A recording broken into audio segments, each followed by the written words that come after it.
I thought this would be the game that would ultimately get Ed Orgeron fired. So I was half right.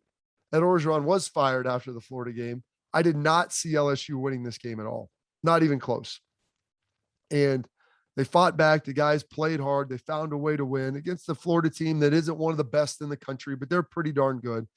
They do some good things. Obviously, their quarterback situation was in flux. They're rolling guys through. Emory Jones hit a big third down when he came in, in relief when there was some injuries and they were shuffling some things around. And so Florida just didn't lay down. They scored 42 points. LSU scores 49, and they ultimately get the win. Now, we find out Ed Orgeron is fired after the game. And all of a sudden, you're scratching your head. And believe me, I was the lead dog in this thinking, you fired the guy after the win. What's going on here? It didn't make any sense. I thought they would give Ed Orgeron the rest of the season, see if he can get hot. Maybe he pulls a rabbit out of the hat and beats Bama. Maybe. Didn't think it would happen, but there's crazier things that have happened.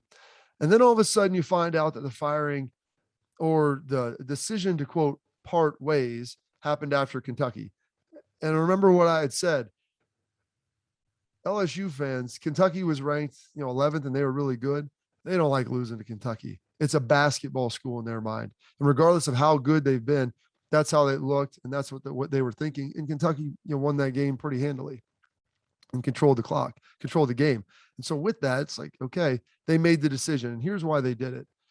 They made the decision because they didn't want him to get hot. They didn't want to have happen what I just said, where you start winning games. And all of a sudden, maybe he wins 8 or 9 games and wins a game he shouldn't.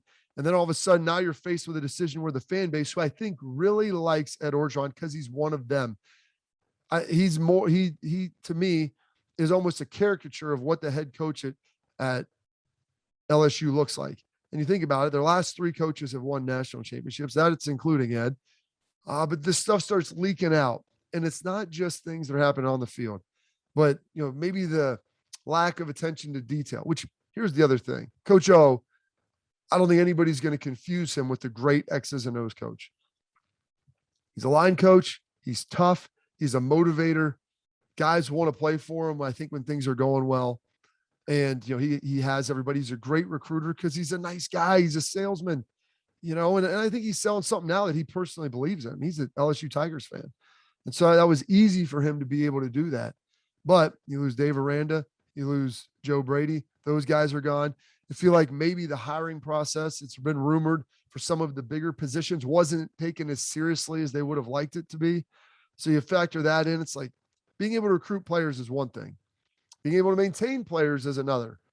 Being able to hire coaches the first time, that's one thing. Being able to replace those guys and find guys after they are so good they move on, that's another. And it seemed like Ed Orgeron was kind of failing at that. You saw guys sitting out, and for whatever reason, I'm not besmirching the guy, but you wonder about the culture. And then you look at, the offense and the defense, and it seems like it's kind of struggling and it wasn't really coherent. LSU should never be giving up 42 points. They've got too much talent on that defense, and they've been recruiting at a high level. You've got to get it together.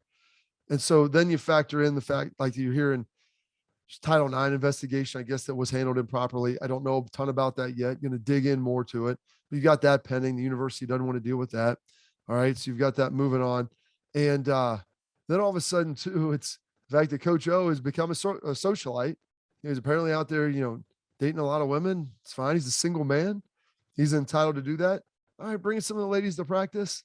Some of these women, had children. That's fine, too. That's perfectly okay. Bringing the kids to practice. And, they're kind of running around in the drills. And believe me, a lot of coaches do that. But they usually reserve it for kind of like one night a week. It's after practice, kind of Thursday night, family night is what most of the coaches have. And they let the players eat with their families and this and that. And if it was just maybe 1 or 2 girls, it would be fine. But from what I'd heard, there was multiple ones. You're seeing pictures leaked out now on social media. And so LSU agrees to pay the guy $17 million to walk away. I understand it. They want to get ahead of this. They want to move in the right direction. And here's the reason of why that is happening. Jimbo Fisher's got a big extension at A&M.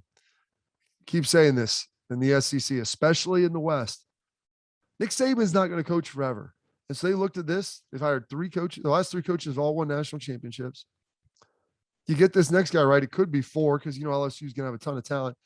because at some point Nick Saban is going to retire. I don't know when it is, when the vampire gets hit with like a silver stake.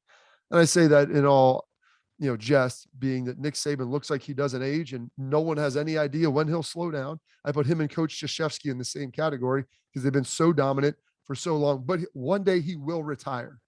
And when that happens, in the Game of Thrones, who will be the next team in the SEC West to begin to climb the mountain and take that perch and sit on the Iron Throne?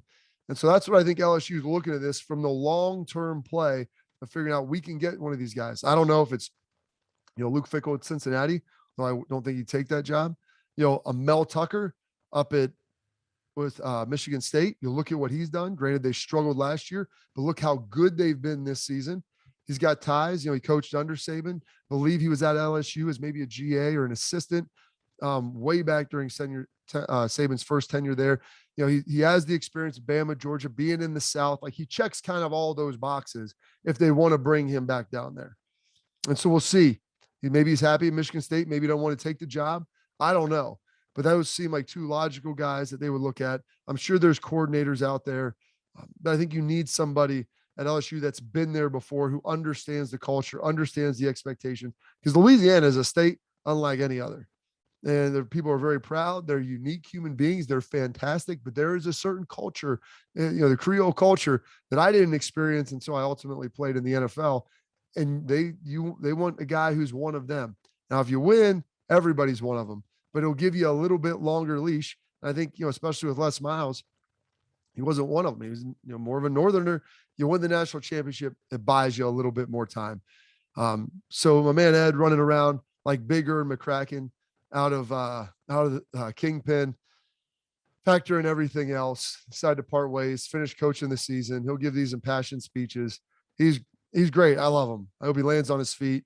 People have thrown around him going to Bama to go to the Nick Saban, coach's rehabilitation clinic.